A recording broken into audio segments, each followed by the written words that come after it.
এখানে কয়েকটা আলু নিয়েছি আমি।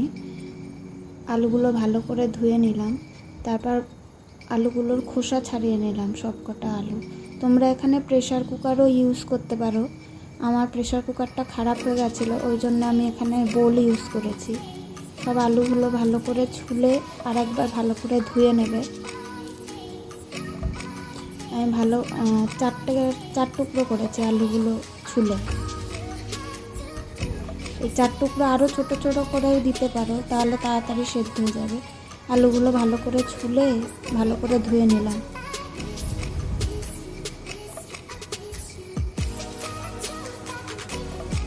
তারপরে ওভেনের মধ্যে একটা বাটিতে বসিয়ে দিলাম সেদ্ধর জন্য। তোমরা এখানে প্রেসার কুকার ইউজ করতে পারো। সেদ্ধ হয়ে যাওয়ার পর আমি জলটা ঝরার জন্য ঝুড়ি ব্যবহার করেছি। এবার আমি এখানে 2টো পেঁয়াজ নিয়ে নিয়েছি। পেঁয়াজটা একদম ছোট ছোট টুকরো করে দিলাম, যাতে এটা আলুর সাথে মাখার সময় যাতে ভালো করে মিশে যায় মশলার সাথে, কোনো যাতে অসুবিধা না হয়। 2টো লঙ্কা দিলাম, তোমরা তোমাদের পরিমাণ মতো দিও। কয়েকটা ধনে পাতা দিলাম, ধনে পাতাগুলো ভালো করে কুচি করে নেবে।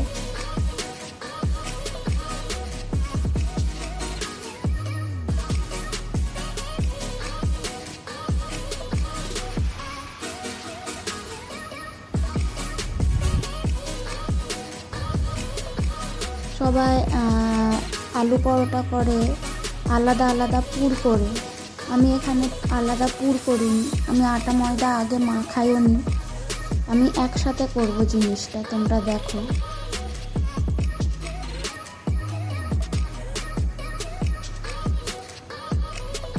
ধনে পাতাগুলো ভালো করে ধুয়ে নিয়েছিলাম আগে থেকে। এই যে আলু সেদ্ধ হয়ে গেছে, আমি জল ঝরিয়ে একটা গামলার মধ্যে আলুগুলো ঢেলে একদম চটকে নিলাম হাত দিয়ে। ভালো করে চটকে নেবে যাতে ডেলা ডেলা না থাকে আলু। পেঁয়াজ দিয়ে কুচি দিয়ে দিলাম, লঙ্কা কুচি দিলাম, ধনে পাতা দিলাম, জিরের গুঁড়ো দিলাম, চাট মশলা দিলাম আর লাল লঙ্কার গুঁড়ো দিলাম, স্বাদ মতো নুন দিয়ে দিলাম। দিয়ে ভালো করে মাখিয়ে নিলাম আলুটাকে মশলা দিয়ে। তোমরা সব পরিমাণ মতো দিয়ে নেবে। এবার আমি ওই আলু মাখাটার মধ্যেই আটা আর ময়দা একসাথে দিয়ে দিলাম। ময়দার পরিমাণটা একটু বেশি দিয়েছিলাম। স্বাদ মতো নুন দিলাম, নুনটা দিলাম যেহেতু আলুতে আমি নুন দিয়েছি, কিন্তু আটা ময়দাতেও মাখবো বলে আর একটু নুন দিয়ে দিলাম। দিয়ে সাদা তেল দিলাম। ভালো করে মাখাতে হবে যাতে আলুর সাথে ভালো করে মেখে যায় আটা ময়দার সাথে, আটার ময়দাটা। এই দেখো, তো পুরটা পুরো মিশে গেছে আটা ময়দার সাথে।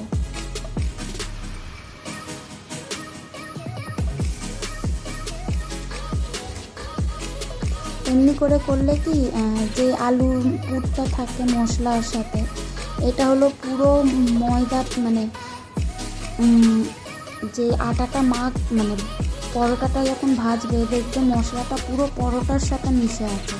শুধু মাঝখানে পুর দিয়ে করলে কি শুধু মাঝখানে পুরটা থেকে যায়, কিন্তু এমনিভাবে মাখলে মশলাটা পুরো জিনিসটার মধ্যে ছড়িয়ে যায়। একবার করে খাবে, দেখবে খুব সুস্বাদু হয়। আমি এখানে একটু ময়দা নিয়ে নিলাম বেলার জন্য, যাতে লেগে না যায় আর কি। একটু বেশি করে ময়দা নিয়ে বেলবে, দেখবে লাগবে না। যখন চাটুতে দেবে তখন একটু ঝেড়ে নেবে ময়দাটা, তাহলে আর কোনো অসুবিধা হবে না। এই যে আমি চাটুটা ভালো করে গরম করে নিয়েছিলাম। গরম করার পর দিলাম, দেওয়ার পর একটু মিডিয়াম ফ্লেমে করে নেবে, তাহলে কি ভেতরটা ভালো করে ভাজা হবে। যখন একটু সেকে আসবে তখন একটু তেল দিয়ে দেবে, সাদা তেল দিয়ে ভালো করে ভেজে নেবে। মিডিয়াম ফ্লেমে দিয়ে ভাজবে, দেখবে খুব সুন্দর ভাজা হবে।